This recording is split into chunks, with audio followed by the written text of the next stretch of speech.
Melihat hasil imbang yang didapatkan Persib di markas dari Persik, kalau buat gua sendiri ini adalah kemenangan yang seharusnya bisa diamankan oleh Persib begitu loh. Tapi ini imbang dirasa kalah buat pasukan Boyan Hodak. Persik sendiri harus diapresiasi juga bagaimana mereka tetap bisa tenang dan menjaga momentum bahkan sejak bermain 11 lawan 10 dan membuahkan hasil di menit akhir. Berarti interpretasi atau subjektivitas wasit itu nggak ada, harusnya nggak berlaku kalau misalnya itu pelanggaran. Ini kita bicara secara global ya, secara umum ya. Ini statement gua, Persib juara. Wow.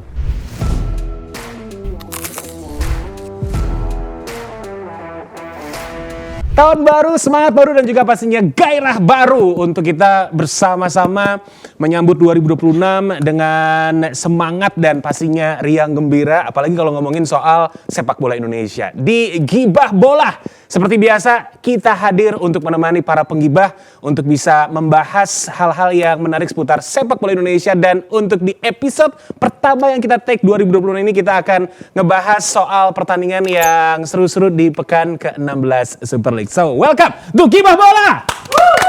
Seperti biasa, formatnya masih bersama dengan kita bertiga, Dita, Labi. Yes. Happy New Year, guys! Happy New Year! Resolusi apa nih buat Gibah Bola 2026, guys? Kita bisa jalan-jalan ke Italia ya. Iya. Itu Gibah Bola ada tonnya tuh, harus ada. Gibolton. Enggak, soalnya gue pengen negosiasi sama klub yang mau didatengin Barba supaya nggak usah Pescara balik ya. Pescara.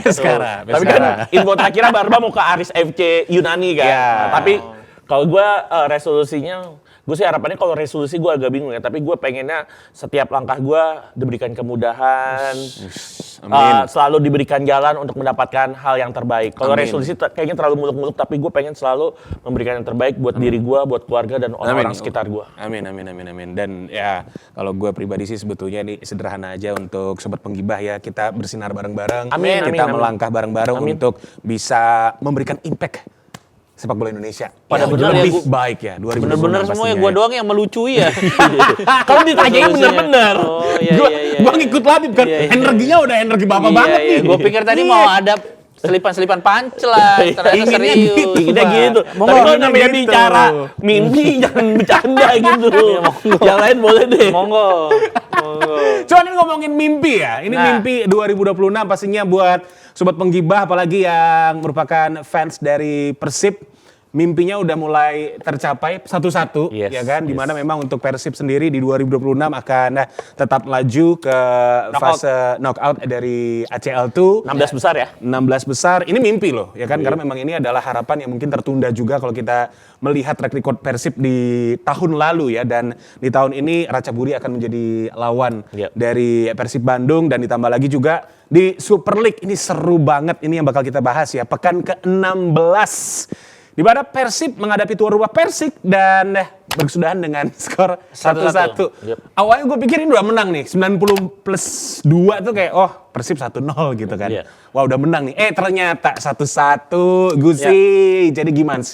Kalau gue sih ngeliatnya sebenarnya seperti biasa ya, Persib mendominasi pertandingan walaupun tanpa kehadiran Eliano Reinders, Mark Klok dan juga Federico Barba. Persib is still Persib ya, mendominasi pertandingan, menguasai jalannya pertandingan, ball position mereka pegang. Tapi gue ngeliat fase permainannya Boyan Hodak seperti biasa dengan intensitas serangan yang bagus, yang sangat tinggi. Tetapi di babak pertama ternyata dengan pelatih baru Marcos Reina yang menggantikan pelatih asal Malaysia Datuk Om Kim Sui. Tapi Persik mungkin karena mainnya di Brawijaya, markasnya sendiri pasti punya suatu marwah untuk menjaga semangat berlebih, apalagi mereka salah satu tim kuda hitam pada musim ini dan stable di 10 besar saat ini udah di stable ya. Lagi di Big Ten itu untuk tim sekelas Persik Kediri itu udah bagus banget kan. Tapi Marcos Reina nampaknya punya ide yang cukup brilian dengan bermain lebih pragmatis, mencari celah-celah karena mungkin melihat ketidakhadiran Federico Barba dan juga Mark Klok yang kita tahu sinerginya cukup baik, tapi di lini pertahanan diisi oleh Mati Cardi dan juga Julio Cesar. Di awal babak kedua sebenarnya pas gue lihat skor lagi 0-0, Persib ini udah bener-bener harusnya bisa mencetak gol cepat. Julio Cesar punya 2 peluang tapi nggak ada yang menjadi gol. Terus kemudian akhirnya datang seorang Sadil Ramdhani dari bangku cadangan menggantikan Etam yang mungkin diistirahatkan di menit 50 atau 60 sekian. Sadil cetak gol, tapi Sadil harus dari from hero to zero. become zero, gagal untuk Iya, menjaga. Gue lihat sikap ketika melihat Yusuf Meliana, pemain back sayap dari Persik Kediri, melakukan manuver untuk melakukan overlap. Dia melakukan tackle yang menurut gue tidak perlu. Tuh clumsy ya. Terlalu jauh sebenarnya. Masih jauh. Meliana mungkin baru beberapa meter melewati tengah lapangan. Garis lapangan ya. Betul. Dihajar sama Sadil. Sadil udah punya kartu kuning. Mana tackle-nya dari Brutal, belakang. ya. Bisa dibilang cukup ceroboh di saat itu. Wasit nggak punya pilihan lain selain ngasih kartu kuning kedua. Nah, di situ momennya Persik Kediri. Sisa 9 menit waktu normal langsung naikin, berbalik Persik yang naikin inisiatif serangan, masukin Andi Sofyan Munawar, semua pemain coba masuk ke pertahanan Persib hingga akhirnya ada momen di mana sebuah tendangan corner yang gagal diantisipasi 100% oleh Teja Pakualam. Gue lihat memang nggak ada yang salah dengan tinjuannya Teja, tapi banyaknya lot yang dibangun oleh para pemain Persik Kediri di kotak 16 besar itu membuat bola jatuh di kaki Supriyadi. Sebenarnya Supriyadi pengen melakukan syuting langsung ya, tapi karena deflect kena Cesar kalau tidak salah di situ, nomor 4 Cesar ya, Cesar, bola liarnya jatuh di kepala Muhammad Firly yang punya tinggi badan cukup jangkung ya, 185 cm. Langsung sundul ke gawang kosong, udah enak banget. Di situ gua ngeliat kalau secara jalannya pertandingan Persib seperti biasa menguasai pertandingan, tetapi momen Sadil kartu merah sih yang menjadi turning back Persik Kediri bisa mencuri poin. Dan ya lagi-lagi tokoh antagonis dari Persik Kediri ya Ezra Walian. Yes, betul banget. Nah, secara keseluruhan kalau dari point of view lo melihat hasil imbang yang didapatkan Persib di markas dari Persik, kalau buat gua sendiri ini adalah kemenangan yang seharusnya bisa diamankan oleh Persib begitu loh. Tapi ini imbang dirasa kalah buat pasukan Boyan Hodak. Iya, padahal di akhir tahun Persib bisa ke puncak ya, untuk tahun baruan di puncak ya. Puncak pas. Iya. Puncak benar. Adem Karena bener itu. Memang benar kan puncak hadirnya di Jawa Barat kan. Jadi memang kemarin, tapi momen itu hanya bertahan beberapa hari karena ketidakmampuan mereka lagi-lagi ini masalah laten mereka dari awal musim. Bagaimana mereka tidak bisa bermain dengan mereka bermain dengan sangat Spartan, tapi tidak bisa kill the game, tidak bisa mengunci gol lebih cepat sehingga memaksa lawan untuk bermain lebih terbuka. Ini yang menjadi masalah yang dialami Persib sejak awal musim, sehingga beberapa kali mereka membuang poin yang seharusnya calculated mereka bisa dapatkan poin penuh. Dan kalau kita lihat tadi bagaimana Sadil Ramdhani menjadi tokoh antagonis di sisi Persib Bandung, dan juga di sisi Persik ada Ezra yang kolom komentarnya cukup luar biasa wadidaw, rame sekali, ya. Memberikan selamat mungkin. Selamat ya. Sekalian mungkin nanyain silaturahmi bobotoh kepada Ezra Walian, udah lama nggak ke Bandung, main dong ke Bandung gitu. Dan gue sih melihat Sadil Ramdhani tadi kecerobohan, bagaimana kita tidak bisa menutup mata beberapa kali peristiwa yang dialami Sadil Ramdhani, bagaimana proses pendewasaan dia, dan akhirnya kecerobohan itu terlihat kembali di laga yang cukup krusial, karena pada laga sebelumnya Borneo memberikan tekanan dengan menang, comeback dari PSM Makassar, sehingga memberikan tekanan terhadap Persib agar juga ikut menang, tapi lagi-lagi kecerobohan pemain membuat 3 poin yang sudah di depan mata hilang. Dan ini juga terjadi pada Persija saat Vigo Dennis di kartu merah juga. Ini akan bisa saja melanda tim manapun, tapi ketika mereka bisa fokus dan bermain lebih tenang, harusnya sih bisa untuk mengamankan 3 poin tanpa ada kecerobohan itu. Tapi dari sisi Persik sendiri harus diapresiasi juga bagaimana mereka tetap bisa tenang dan menjaga momentum bahkan sejak bermain 11 lawan 10 dan membuahkan hasil di menit akhir. Kalau orang bilang itu gol keberuntungan karena bola pinball dan deflect. Tapi keberuntungan itu diciptakan bagaimana mereka sejak Sadil Ramdhani di kartu merah begitu Spartan, memasukkan beberapa pemain tipikal menyerang, dan situasi chaos yang mereka ciptakan di kotak penalti itu akibat dari overload. Tadi Labib juga sudah sempat singgung bahwa mereka melakukan overload di kotak penalti. Bahkan Persib sendiri karena overload juga di kotak penalti untuk bertahan, sehingga pemainnya itu terlalu rapat dan tidak memiliki sedikit jarak sehingga tidak bisa memenangkan second ball. Hasil dari deflect Julius Caesar ya? Julius Caesar. Harusnya kalau misalnya ada pemain yang bisa menunggu, bisa saja itu menjadi serangan balik. Tapi ya lagi-lagi it is what it is, memang sudah ditakdirkan bahwa waktunya Persib untuk sementara ada di puncak, ya sementara harus turun sebentar, mengingat Borneo menang lawan PSM Makassar. Kartu merah yang mahal harus dibayar Sadil Ramdhani dan juga Persib Bandung, bukan cuma membayar denda, tapi juga membayar kehilangan 2 poin dari Brawijaya. Yes, tapi menurut keyakinan gua, sebetulnya ini Persib ini layak menang ya di markas dari Persik Kediri. Tapi memang ada kesalahan yang berulang sepertinya. Ini akumulasi dari beberapa kali ketika memang Persib melakukan laga away. Mereka selalu kesulitan untuk bisa memaksimalkan momentum ya. Dan itu terjadi di babak pertama. Karena yang gua amati ya, di 45 menit pertama banyak upaya atau creative chances yang didapatkan oleh Persib. Tapi sayangnya tidak mampu untuk dikonversi. Bahkan juga sebetulnya peran dari Andre Yung ini kerap kali yang gue lihat dia ngebangun serangan, dia ngebantu dari sisi flank. Iya. Dia di kanan, kadang di kiri. Padahal gitu. kan kita tahu Persib main 4-3-3 ya. Artinya Persib punya winger yang udah diplot. Winger kanan, winger kiri. Kiri ada Etam, ada William di kanan. William Barros kan. William Barros main sejak awal, terus juga sempat akhirnya Bergwijn masuk yang memberikan assist ya kan.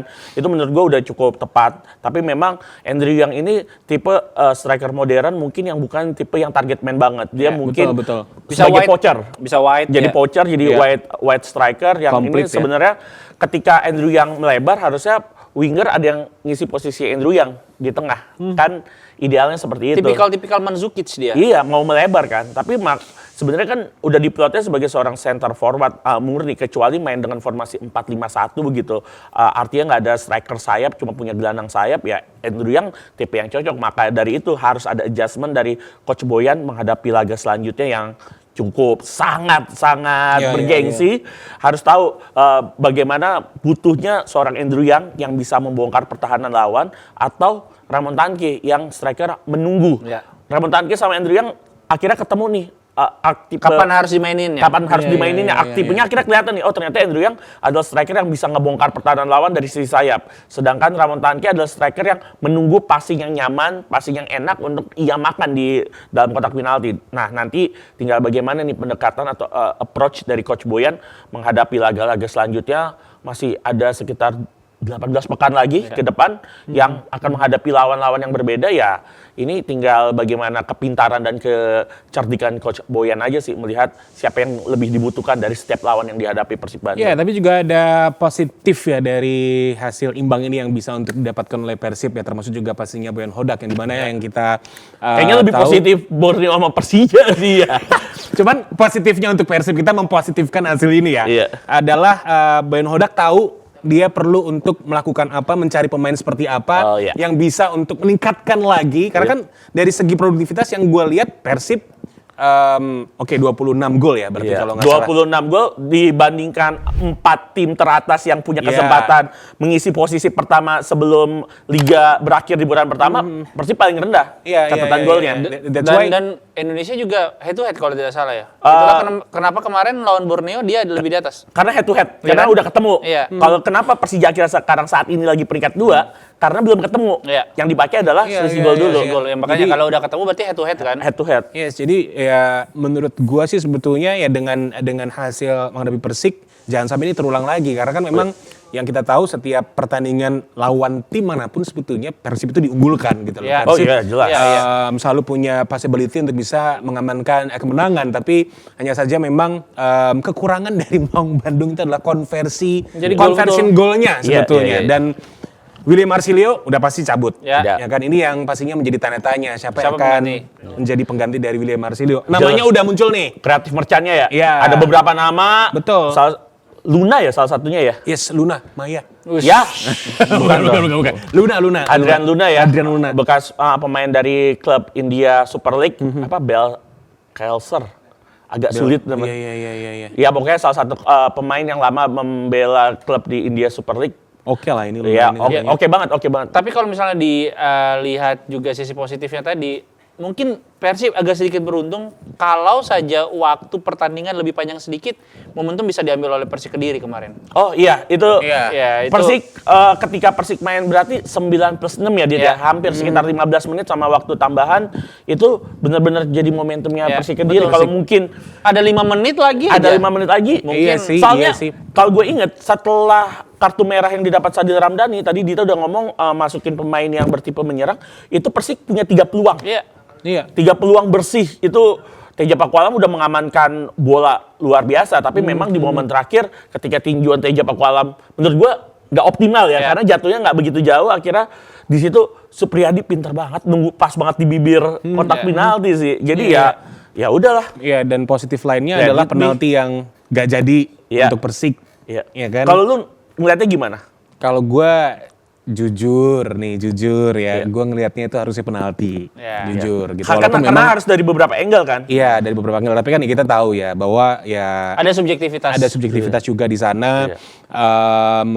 Dan yang gue tahu waktu pas gue ngelihat tayangan ulang memang ada pergerakan yang aktif ya. Matrikardi ya? Matrikardi. Kakinya agak gitu. menghalangi. Iya. Yes, jadi memang ya seharusnya itu adalah penalti gitu. Tapi kalau komentar terakhir Boyan Hodak kan dia mengutarakan apabila dia kecewa dengan wasit, dia nggak suka, dia langsung terus terang di situ. Dia nggak Langsung suka. konferensi pers. Iya, Di konferensi pers. konferensi pers. Tapi ya itu ya adalah hak pelatih gitu kan. Cuman memang ya Boyan Hodak hanya menyampaikan itu aja. Tapi kalau kita mau melihat dari kacamata yang objektif ya sebetulnya ada untung ada rugi yang betul. yang terjadi Dan di jadi satu poin sepanjang ini cukup fair pertandingan. lah ya, Iya, cukup fair. Tapi gue selalu mengatakan. Kalau lu gimana Kalau gue ngeliat yang pas ada 3 angle kan yang disorot sama official broadcast ya.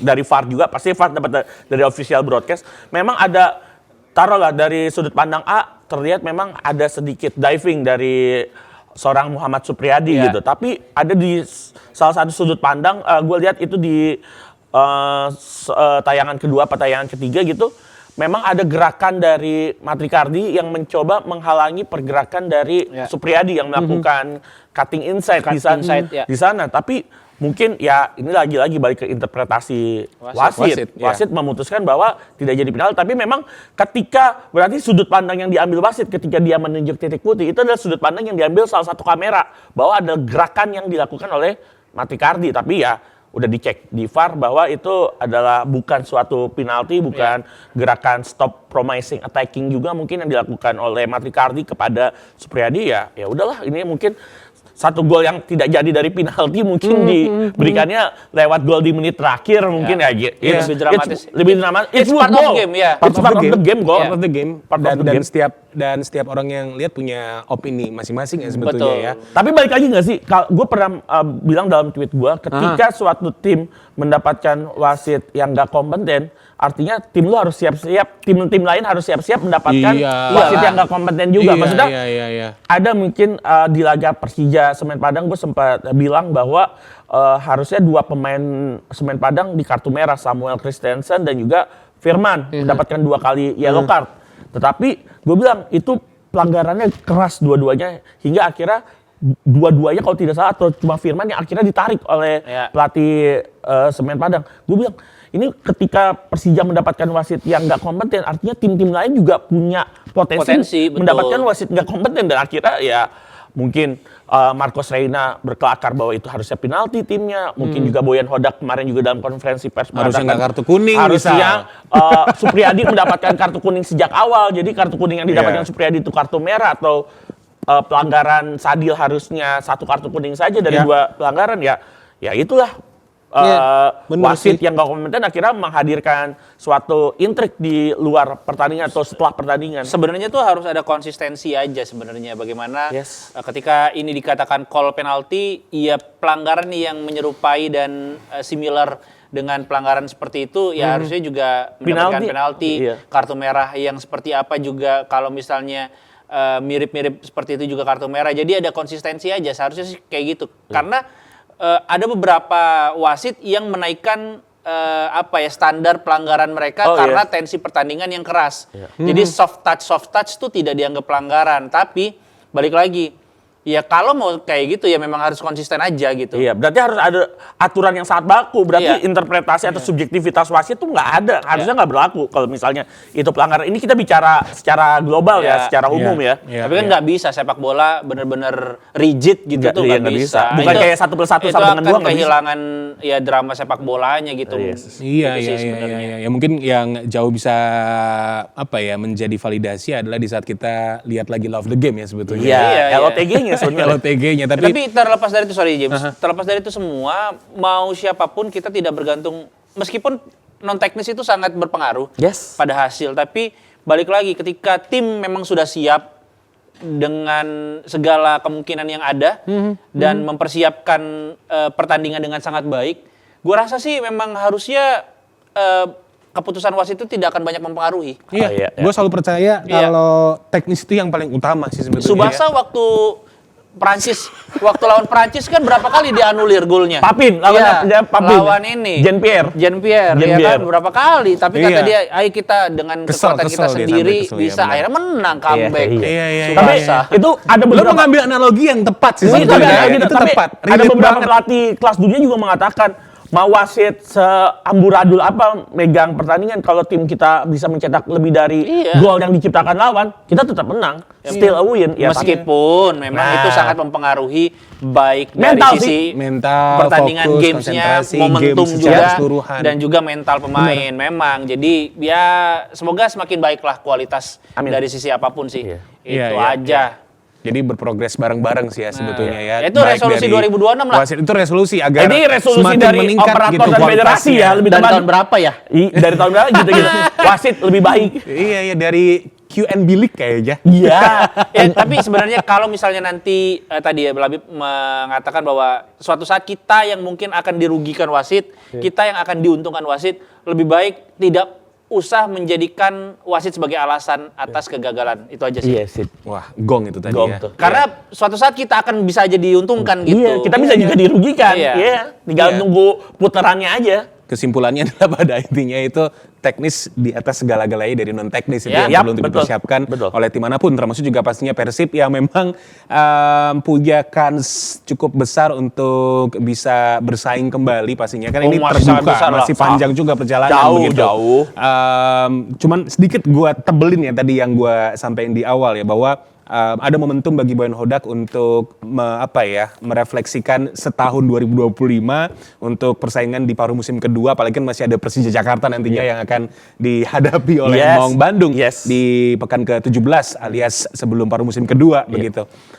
Persib harus punya pemain yang jadi wild card sih. William Marsilio kan cabut. Iya. Masih ada lagi kalau nggak salah yang kemarin gue sempat baca beberapa nama pemain lokal yang kemungkinan akan dipinjamkan juga Yes. oleh Maung Bandung begitu. Barba kemungkinan juga Cabut.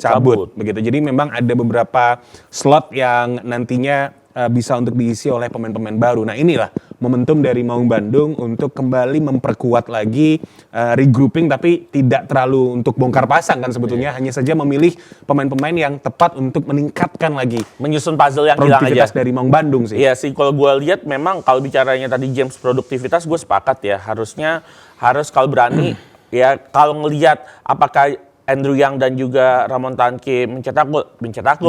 Tapi apakah itu udah sesuai dengan ekspektasi dari Boyan? Itu yang kita nggak pernah tahu kan, karena itu ada dalam catatannya Boyan itu sendiri. Boyan dan Tuhan yang tahu. Iya, kalau kayak gitu kan. Kita nggak pernah tahu apakah salah satunya dipertahankan atau dua-duanya Iya. dipertahankan atau ada yang diganti nantinya, itu nggak ada yang tahu. Tapi kalau gua ngelihat mungkin yang paling pasti adalah ketika Boyan mengatakan jelang laga melawan siapa ya, bahwa William Marsilio ini bukan di levelnya Persib Bandung kan. Setelah kalah dari Lion City Sailors Ya. 3-2 tuh di ACL, di fase grup ACL Yang dia tuh. terakhir passing aneh itu ya. Iya, Iya, passing passing yang jadi out ya, itu di laga match day atau game week kelima di ACL tuh melawan Lion City Sailors. So ketika Boyan udah ngomong kayak gitu ya, itu artinya pemain yang bakal dicoret, dan itu terbukti kan. William Marsilio sebelum 17 game ternyata udah angkat kaki dari Kota Priangan. Gua akan menunggu siapa penggantinya William Marsilio, walaupun desas-desusnya udah banyak. Pastinya juga Persib nggak akan mengambil pemain asal-asalan, itu udah pasti. Iya. Udah pasti upgrade dari William Marsilio yang pertama, terus juga desas-desus kehilangan Federico Barba juga. Ini gue ngeliat sebenarnya 3 pemain kuncinya Persib dalam first round itu adalah Teja Pakualam, Barba, Tom Hai sekarang ya. dan William Barros. Ya. Dan 4 pemain tersebut kemungkinan yang akan cabut adalah Barba, berarti artinya harus mencari pengganti Key player ya. key player ya gitu, pemain kuncinya. Apakah harus start sama Barba? Harus. Kalau bisa upgrade, Minimal itu minimal. Bare minimum adalah setara sama Barba. Apakah harus mencari yang lebih? Wajar kalau targetnya adalah di ACL tuh lawannya Ratchaburi, nanti ketemu mungkin di 8 besar siapa lagi atau di 4 besar siapa lagi, ya harus di atas Barba kalau bisa. Ini kesempatan juga buat Persib, ini mungkin blessing in disguise-nya adalah Persib bisa mencari pengganti upgrade dari seorang Federico Barba. Tapi dalam waktu hanya sekitar 2 minggu ya, hingga putaran kedua dimulai nanti sekitar tanggal 20-an Januari, kita akan menunggu siapa pengganti Barba, William Marsilio atau pengganti Adam Perzibek yang baru bermain satu kali di Super League musim ini. Martin Pas. Gue sih lokal mending kalau gua. Iya, kalau Gue bisa sih iya sih. Kalau bisa ya. lokal ya. Karena itu bisa untuk dioptimalkan buat Iya, ke posisi depan. lain yang memang dibutuhkan. Karena Teja Pakualam juga oke lah. Oke. Maksudnya build up, ya udah latihan build up aja Latihan daripada build up, kalau- daripada apa namanya harus ngajarin kiper untuk shot stopper, mending build up aja diajarin. Maksimalin yang ada kan, Iya. stok yang ada. Tapi kalau gue lihat Martin Pas, kayaknya FC Dallas dengan sebentar lagi MLS akan mulai, kayaknya akan sulit mengganti kiper yang udah menjadi andalan dari FC Dallas beberapa Onana aja, Onana.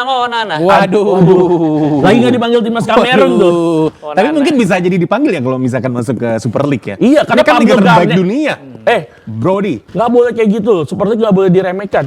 Ada satu pemain Super League main di Piala Afrika. Afcon, iya, betul. Pemain Persija Tangerang, Pablo Ya, Garnet. betul. Itu kalau Yoi. misalnya Super League hingar-bingarnya dari 20 tahun yang lalu, udah berapa banyak pemain dari Liga Indonesia yang dipanggil di Piala Afrika.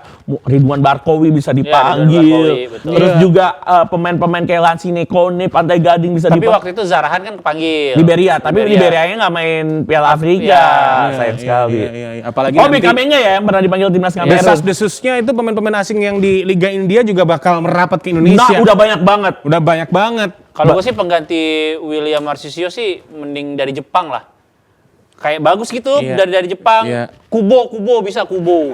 Aduh, gua udah Minamino. Gua udah nyari siapa ya Jepang. Gua kira yang main di J-League 1 atau J-League tuh. Taunya Take Kubo sama Takumi Minamino. Sekarang Shingyo Kazaki Kagawa kali ya. Itu Persib mau IPO juga kayaknya sayang, Pak. Iya. Buat ngeluarin duit Siapa Takefusa tahu. Kubo, tapi kan nggak ada yang pernah nggak ada yang pernah. Siapa tahu gedung sate satu tusuknya mau dijual Iya sih. bisa. Itu emas emang ya. Bisa sih. Barba aja dari seri B bisa datang ya. Iya. Ke Super League. dari Como kan. dari Como. Berarti kan ada- Benevento waktu itu. Benevento. Eredivisie. Eredivisie Dari Tom Hai. Tom Hai Eredivisie. Oh, iya. Bahkan tim yang posisinya Aku juga sih nggak jauh sepakat dari sih.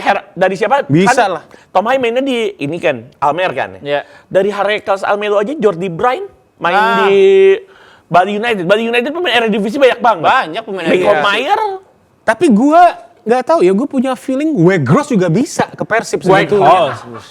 lama-lama penyerangnya Newcastle. Siapa? Walter Walter Moore. Moore. Enggak itu aneh. Enggak ya? Nah, ini gimana kalau untuk sobat penggibah, termasuk juga buat lo yang adalah pendukung dari Maung Bandung, revisi apa yang harus dilakukan dengan cepat dan tepat serta bijak ya, Ya. oleh Boyan Hodak untuk memperkuat kembali skuad dari Persib, karena gua percaya banget ini apa ya, kejar-kejaran di papan atas tuh bakal ketat banget, bakal sengit banget. Ini match week berapa? 16. 16. Yoi. Nih, statement gua Persib juara. Wow. Statement gua. Ini kita tapping berarti kan H+1 dari pekan 16 ya. Iya. Betul.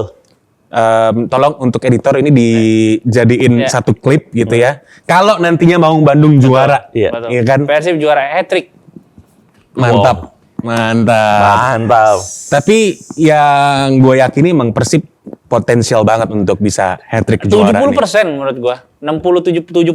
Iya. Ini bukan berarti kita nyenengin lo ya yang dukung Persib ya sebetulnya sih, ya. tapi Walaupun ngelihat prediksi, kualitasnya. ya, kita prediksi walaupun emang kita butuh lo gitu ya. Tapi iya gue sepakat sih. Persib punya probabilitas itu. Yep. Dan ini seru banget Super League di pekan ke-17 nanti. Yeah. Karena seperti yang kita lihat juga di klasemen, Borneo FC habis menang lawan PSM Makassar. Comeback. 2-1 dan juga Persija Jakarta menang menghadapi Persijap Jepara 2-0 dan kabarnya menurut keyakinan gua setelah laga kekalahan yang didapatkan oleh Persijap pulang doa bersama lagi. Doa lagi. Tumpangan lagi. Doa lagi di depan Stadion Gelora Bumi Kartini. Itu kan derby kan sebenarnya. Derby, Persija. GBK. Iya, GBK sama-sama GBK. Sama GBK sama-sama Persija. ada Persijanya. Persija sama Persija Jakarta Pusat itu kan Persija. PSG sama PJP ya. Iya. PSJP. Oke, kita ngebahas ya ini untuk Persija Jakarta menghadapi Persijap Jepara di mana bukan pemain asing yang menjadi penentu kemenangan atau peraih dari 3 poin yang didapatkan oleh Macan Kemayoran, tapi pemain muda, pemain potensial, promising yang dipunyai Macan Kemayoran, unjuk taringnya di GBK. Ragunan semua nggak ya? Semua udah nggak ada Ragunan dong, Sawangan. Ya, Sawangan ya maksudnya. Abang ketua abang. Nih, mohon maaf kalau ngomongnya Ragunan pemainnya ya Ramdhani Lestaluhu. Iya, benar, sorry. Andri Tani Ardiasa. Itu. Oh, dari pindah ke Sawangan sekarang. Sekarang Sawangan semua. Tiba-tiba Ragunan. Gue pikir ini ngomongin Egy kali ya, Ragunan ya. Iya. Oke. Iya. Kalau ngomongnya Egy sekolah Ragunan, betul. Kurnia Mega, Ragunan. Abang ketawa nunggu deh bang. Jadi ya gitu. Sawangan boys. Bam banget tuh pertanyaan. Tapi kita balik lagi nih ngomongin Persijap. Labib kemarin nonton nih. Goosebumps banget. Karena apa? Karena menang atau karena yang ngegolin bener-bener anak muda gitu? Karena Persija main di GBK tuh marwahnya di tengah pusat kota Jakarta. Punya Indonesia itu. Iya. Tapi kan kalau dibikin aturan kan Jakarta masuknya. Italia main di Olimpico juga boleh. Berarti Wembley boleh dipakai Arsenal ya? Boleh lah. Yang nggak boleh Manchester. Iya benar. United nggak boleh. Beda. Oke, kita balikin lagi nih, Beb. Yes. Lo kemarin kan nonton langsung di sana, pasti lo ngerasain atmosfer yang ada di GBK. Itu kan Goosebumps yang lo ada juga di stories ya. Gue sih nungguin kontennya dia ya di sana ya sebetulnya ya. Tapi memang kalau gue sih nungguin diajak sih kalau gue.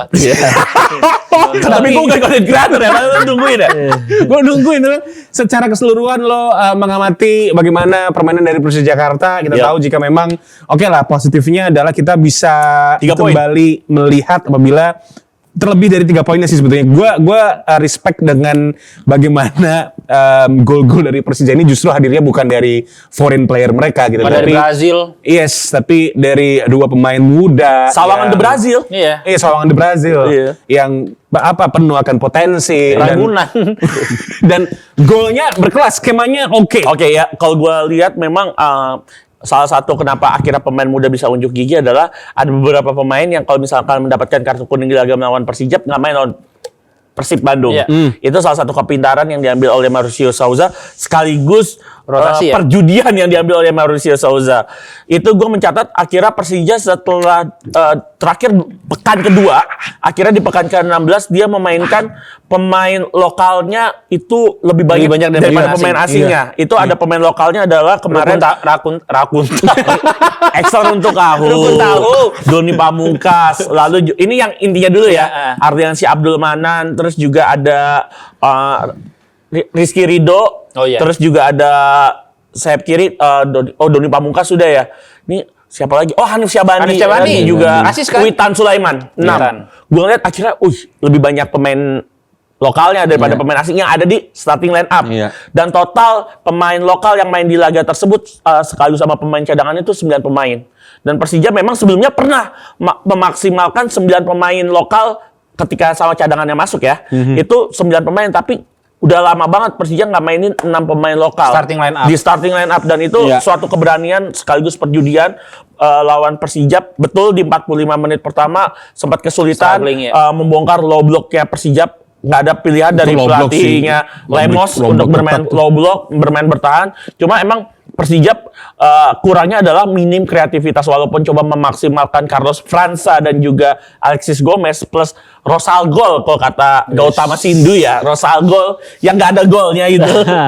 Memang kesulitan juga untuk ngebongkar pertahanannya Persija itu Rizky Ridho benar-benar menjadi tembok tangguh bersama Thales Lira. Gua ngelihat memang golnya Persija gue rasa di babak kedua, karena kalau gue lihat dalam 3 laga kandang terakhir Persija ketika mengalahkan PSM 2-0, Bayangkara 3-0 dan kemarin Persija 2-0, 6/7 golnya Persija itu hadirnya di babak kedua. Ya. Bahkan satu-satunya gol Persija di babak pertama ketika lawan Bayangkara, golnya menit 45+2. Ya. Tetap di akhir-akhir. Dan gue ngeliat ini Persija tuh kayak ini loh, kayak gurita mainin botol, cuma dimain-mainin dulu lawannya, tetap dibuka. Ngapain sih temen lu?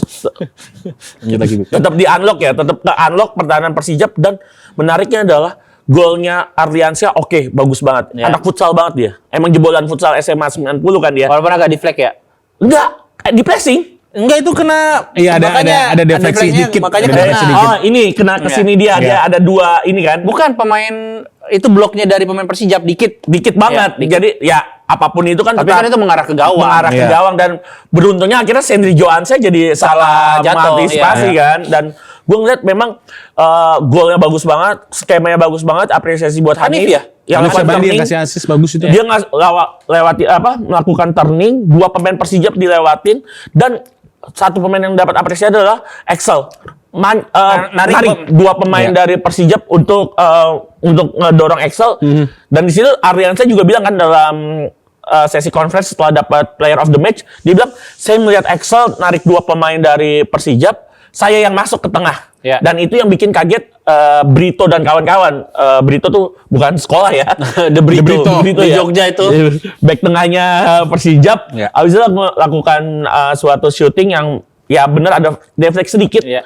Akhirnya Merubah dikit lah. mengubah arah bola. Sendri Johansa juga salah membaca arah bola, dan gol kedua sih yang jadi luar Bagus biasa. banget. Bagus banget. Tapi tuh. ini juga akhirnya berangkat dari apa, Dit? Dari passing-passingan dan juga organisasi penyerangan Persija. Karena kenapa? Lagi-lagi gol Aditya Warman gak tercipta kalau Gustavo Fransa gak maksa untuk ngejar bola. Betul. Itu bola udah sulit banget dijangkau, Ya. tapi Gustavo Fransa maksa untuk ngejemput bola. Dan pemain-pemain lain tuh gerakan off the ball-nya untuk ngebuka ruang supaya ada ruang tembak. ruang tembak, dan pas gue lihat Fransa dapat, itu tuh pas banget lurusan Iya, mata gue nonton iya. kan.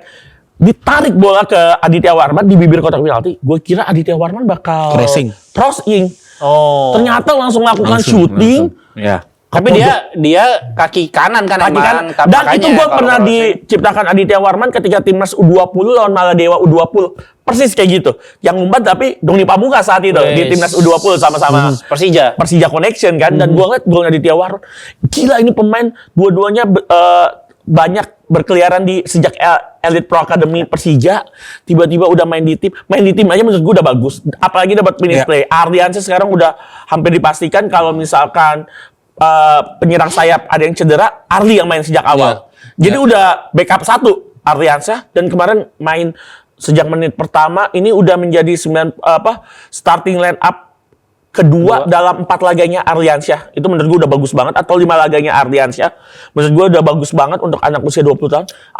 Aditya Warman juga pelan-pelan dapat kesempatan dari Souza. Jadi kalau biasanya Fabio Calonego atau Van Basten main nih regulernya dan mereka udah mulai kelelahan, si Mauricio Souza berani untuk pasang Aditya Warman. Emang harus berani sekaligus berjudi, dan kemarin Ardi dan Aditya membuktikan lewat gol-gol cantik. Dan menurut gua 3 poin yang sangat penting, mengamankan, menjaga Persija on the track di papan atas, dan ditambah kemarin Persik bermain imbang dengan Persib, ya otomatis yang masih dilihat sekarang goal difference ya kan. Ya Persija saat ini peringkat 2 jadinya. Iya, iya. Dan ini sih sebetulnya Bib yang gua amati ya dari Persija Jakarta.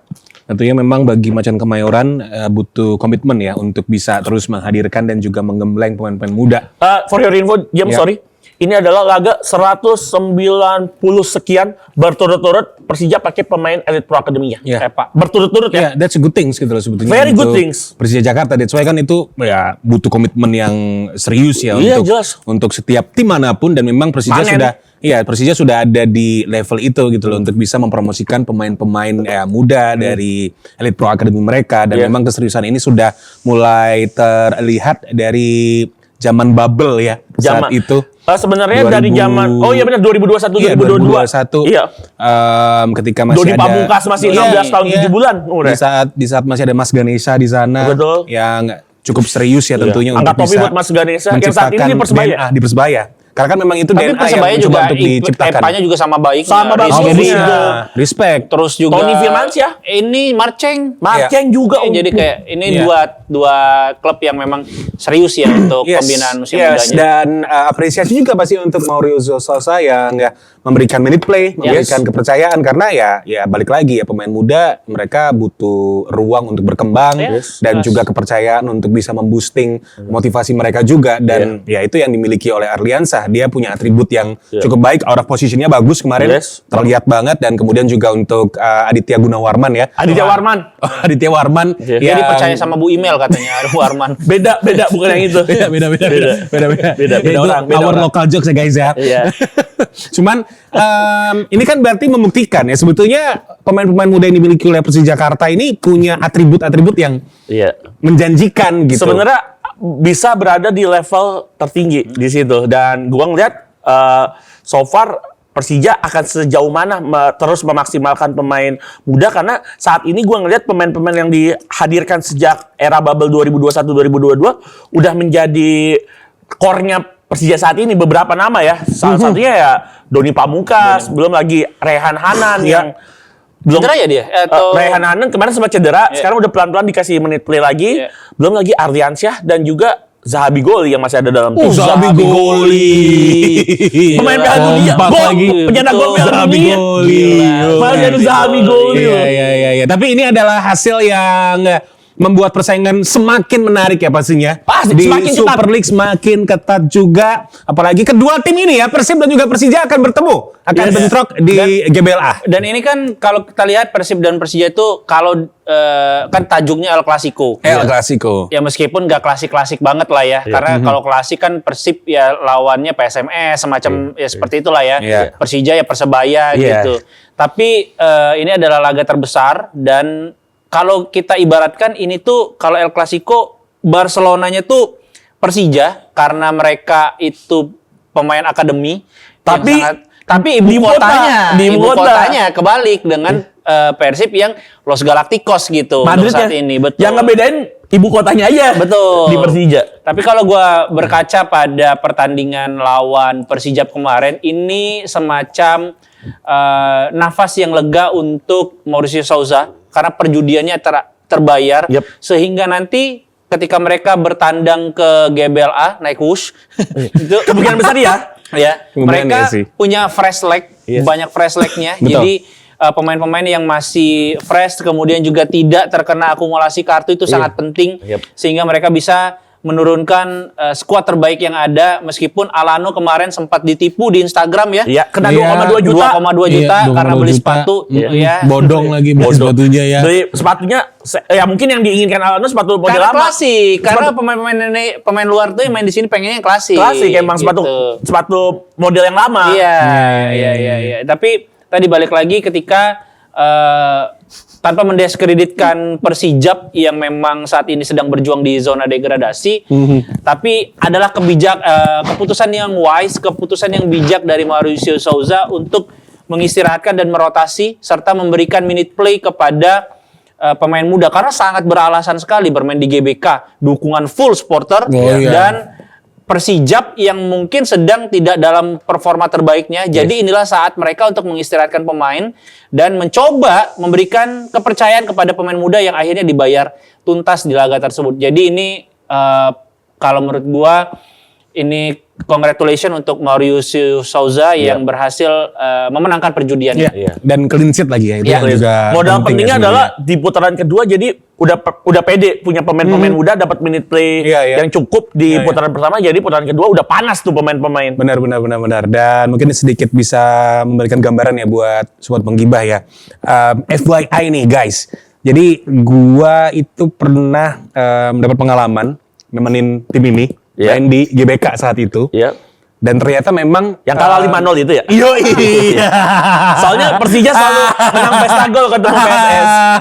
Terus habis itu cadangannya kiper 2. Sumpah itu saking nggak ada pemainnya sama sekali sih saat itu. Tapi gue ngelihat dan gue denger langsung emang ternyata main di GBK itu adalah sesuatu.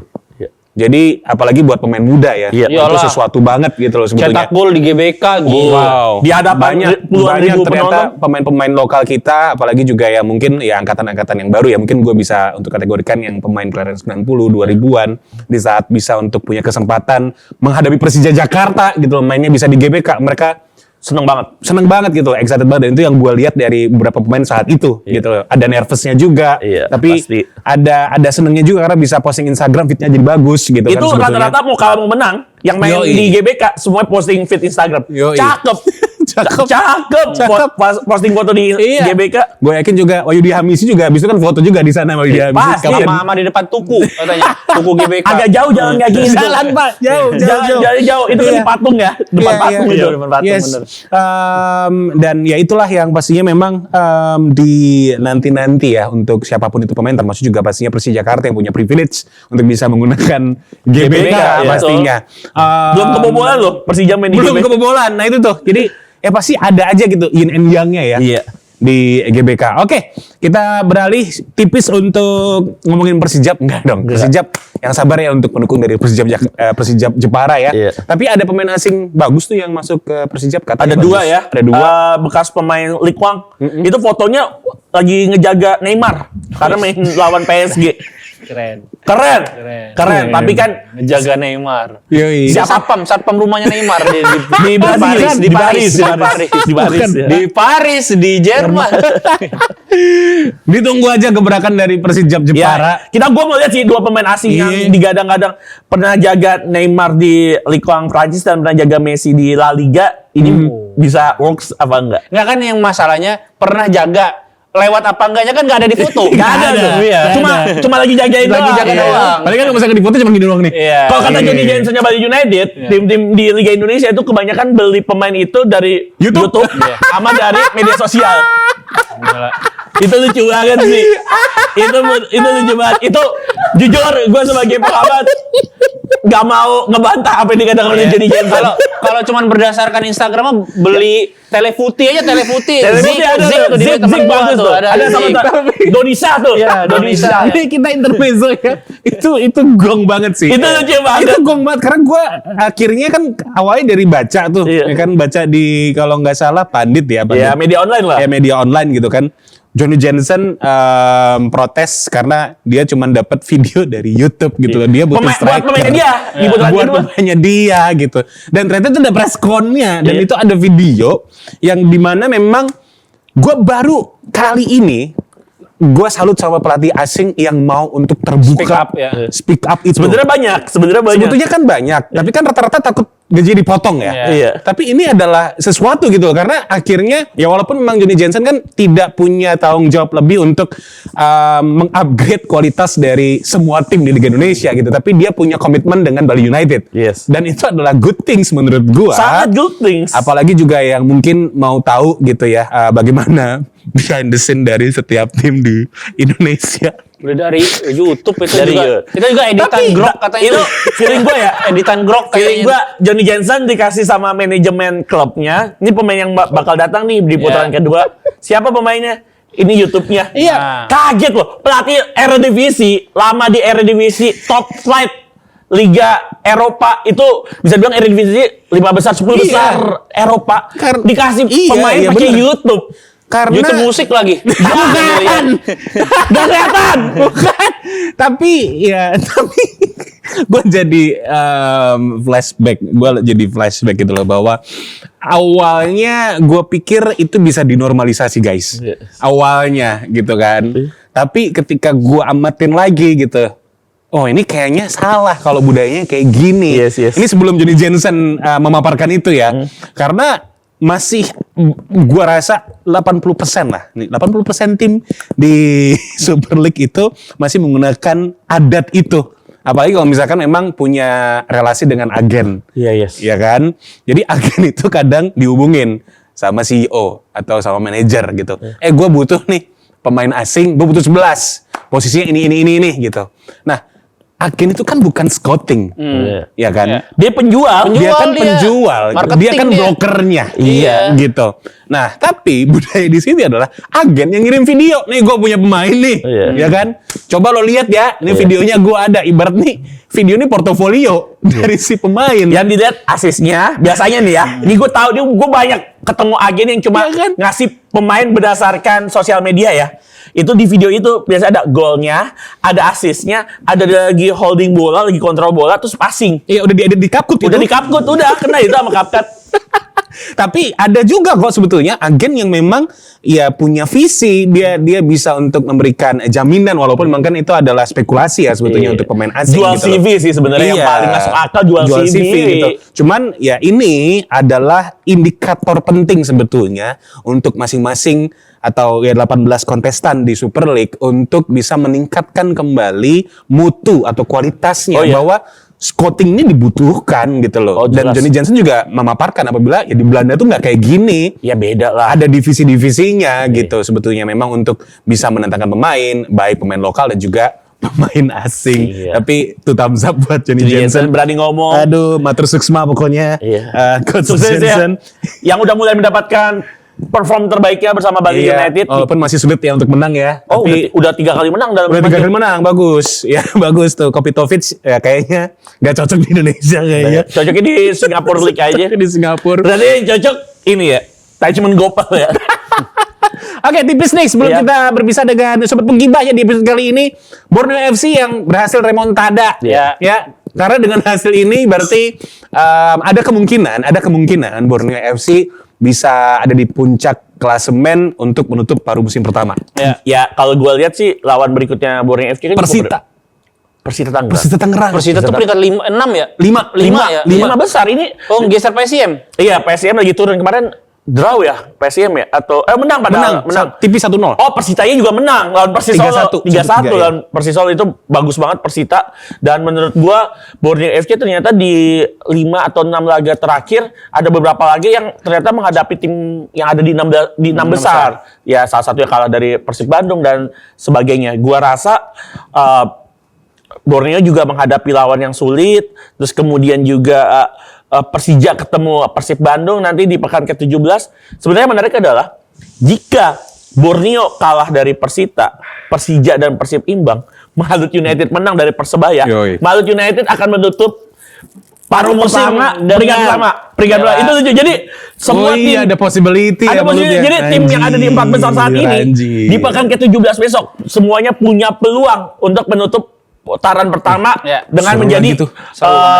Seru. peringkat pertama. Ya. Sebenarnya yang jadi seru adalah kemarin kan bilang tahun baruan di puncak. Nanti yang tercatat adalah sebenarnya peringkat di pekan 17 peringkat satunya siapa? Itu sebenarnya yang lebih seru lagi. Siapa yang akan menutup Paruh paruh musim. musim Paruh pertama musim di posisi pertama? Di puncak klasemen. Di puncak itu yang klasemen. menurut gua yang akan seru banget. Ya tapi kalau gue lihat sih Borneo ini momentumnya Borneo ya karena Iya. Persija Persib bertemu. Yap. Ini saatnya untuk memperlebar jarak. Iya. Kalau mereka memang bisa fokus dan kemenangan lawan PSM apalagi remontada kemarin. Iya. Itu membuat mood dan juga menaikkan kepercayaan diri mereka kembali yang di beberapa pertandingan terakhir pasca kekalahan pertama mereka lawan Bali United. Yep. Itu cukup shaky dan akhirnya bisa meraih kemenangan kembali. Iya, sebelumnya kan ada 3-4 laga mereka Iya, tuh tanpa kemenangan. Tanpa kemenangan ya, kalau dari Bali United, kalau dari Persib Bandung 3-1, Kalah dari Malut. kalah dari Malut 3-2 bahkan udah sempat unggul kan. Iya. Mereka kalah dan harus menyerahkan tahta klasemen di penghujung 2025 ke Persib Iya. Bandung. Menurut gua kemenangan yang mahal banget di momen yang sangat tepat. Ya. Wow. Ini pokoknya kita bakal melihat ya persaingan yang jauh lebih panas nantinya di laga terakhir alias pekan ke-17 Yes. dari paruh musim pertama Sobat Penggibah. Kalau gitu ini untuk episode yang perdana di 2020 kita sudahi ya guys. Yes. Karena tadi ternyata udah 50 menit kita ngobrol. Oh, iya. Iya kan wajar. Kita Wajar. udah- Kangen. Iya kangen Kangen. banget ya sama Sobat Penggibah ya. Tapi jangan lupa juga untuk Sobat Penggibah kasih support untuk Kibah Bola yang saat ini sudah 3,90 Ini mah udah 4.000. Ini udah mah 4.000. pas nonton Iya. Ini mah. Januari ini kita targetnya 5.000 ya guys. Yes. Amin. Biar lebaran kita bisa di angka 2 digit. Amin, amin. dua digit. Tidak ada yang mustahil, tidak ada Dan yang jangan lupa juga mustahil. untuk nonton live reaction Persib versus Persija. Yoi, mantap mantap. Kulu mana kulu. Iya, Yoi. jadi seru-seruan bareng ya. Kita seru-seruan Ya, bareng. Karena nontonnya di TV atau di device yang lain, device satunya lagi nonton Ya. kita kayak semacam website tuh nobar lah. Nobar. Yes, kita live reaction. Live reaction Iya. 24 jam ya. Enggak. Enggak dong. Enggak dong. Enggak. Enggak. 1 jam sebelum Kasihan Hanif pertandingan. Syabani itu lari terus dia 24 jam. Sabani. Amin Syabani. Oke, ya udah kalau begitu sobat Pokibah, thank you for watching. Jangan lupa untuk kasih like, comments dan juga subscribe. Kita ketemu lagi untuk ngebahas preview pekan ke-17 nanti episode selanjutnya ya. Yes. Kita pamit guys. See you. Salam Pokibah bola. Bye. Mantap.